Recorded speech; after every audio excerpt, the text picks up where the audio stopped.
Hi, this video is the last of the 4 videos, and this is all about rebuilding sexual intimacy and pleasure with your partner.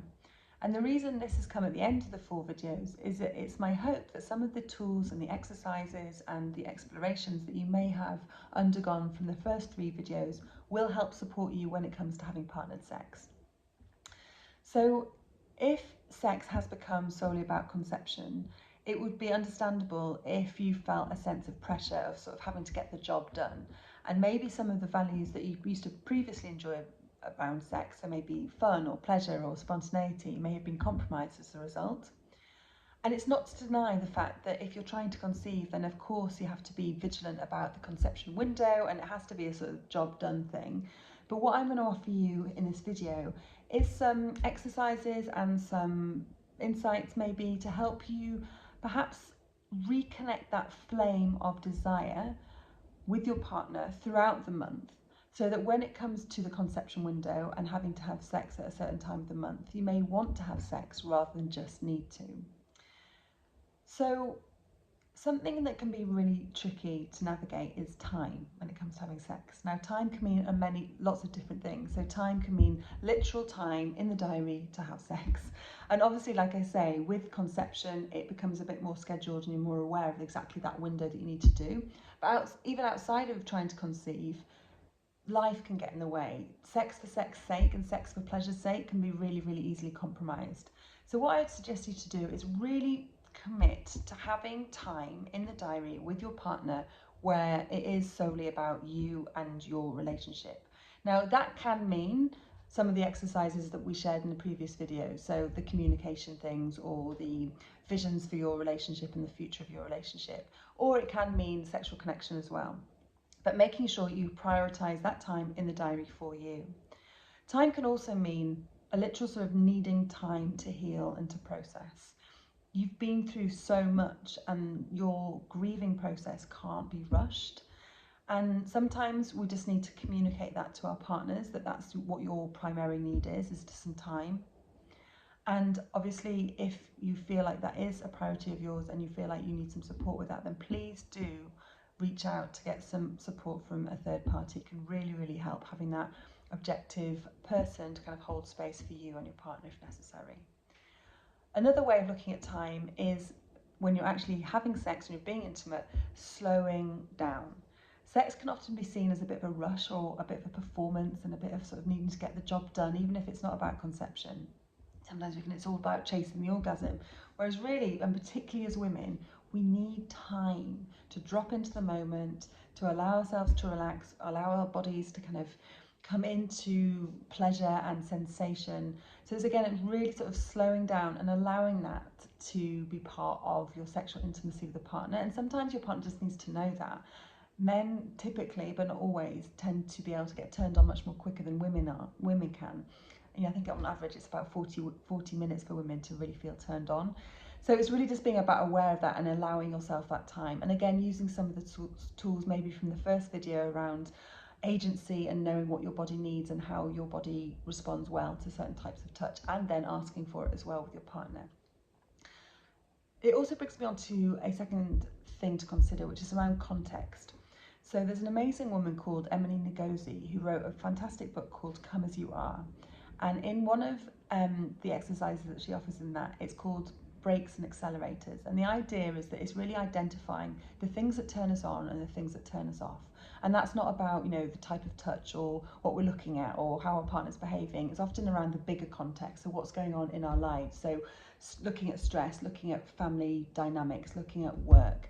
And, again, typically how we respond to what we need in terms of our context to help us feel relaxed and available and up for having sex isn't always going to be the same as our partners.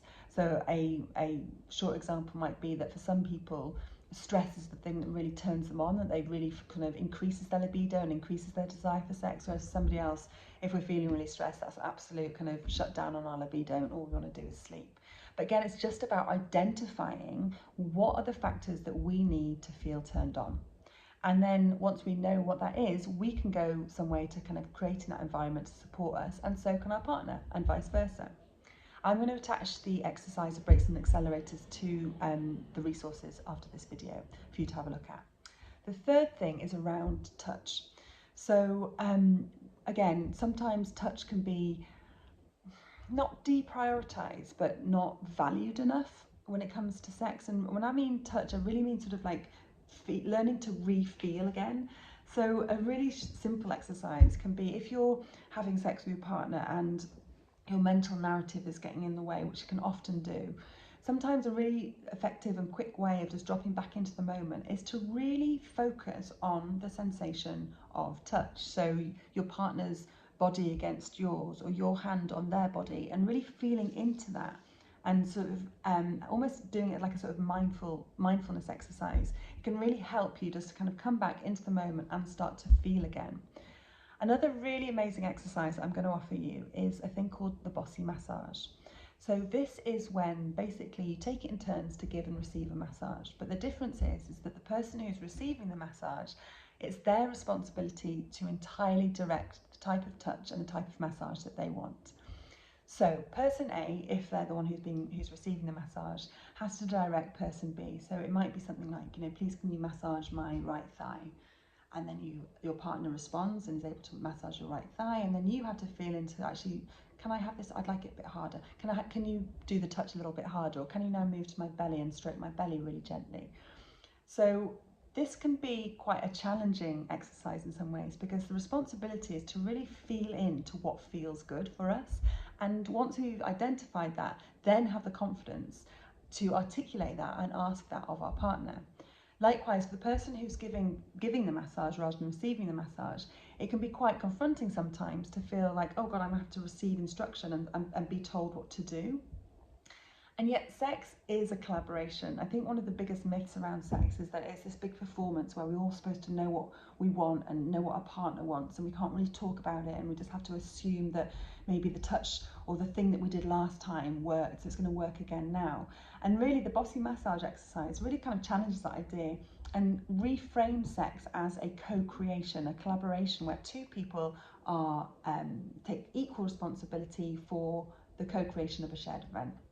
So give it a go. I'm going to give some more details again in the resources, but this can be a really, really fantastic way also of learning to talk during sex. Sometimes we're so silent that we can just kind of get lost in our own narratives and not really like talk and ask for what we want and check in, how does this feel? So the final thing I want to mention in this video is around eroticism. So I mentioned in the last video, or one of the videos, about something about Esther Perel. So Esther Perel is an amazing sex therapist who talks a lot about the importance of recognizing our partner as other. And again, if we can start to recognize that what turns us on may not be the same as what turns our partner on, and that that's okay, that not only sort of takes an elephant out of the room, but it also allows us to remain curious about our partner and their desires as well as our own. So one way of looking at this can be quite a nice exercise called the yes, no, maybe game, where you both take a piece of paper and you write down your yes, your no's and your maybe. So the things you're definitely up for when it comes to sex, the things that you're definitely not up for when it comes to sex, and the things that you might be up for when it comes to sex. And then you swap over and you read each other's yes, no's and maybes. You see where there's correlations, where there's differences, and also it's an invitation to start talking again and get curious about the things that turn our partners on and why. And also the invitation then is to ask for what you want and see if your partner is willing to meet that with you. Again, this can help with spontaneity and novelty, which can be factors that really do get missed out when it comes to long-term relationships, and of course when it comes to sex for conception's sake. The other thing around touch, let me just check my notes so I don't miss anything. I'm sorry, about eroticism is, other things that you can do around kind of cultivating that sense of other could include witnessing each other's self-pleasure.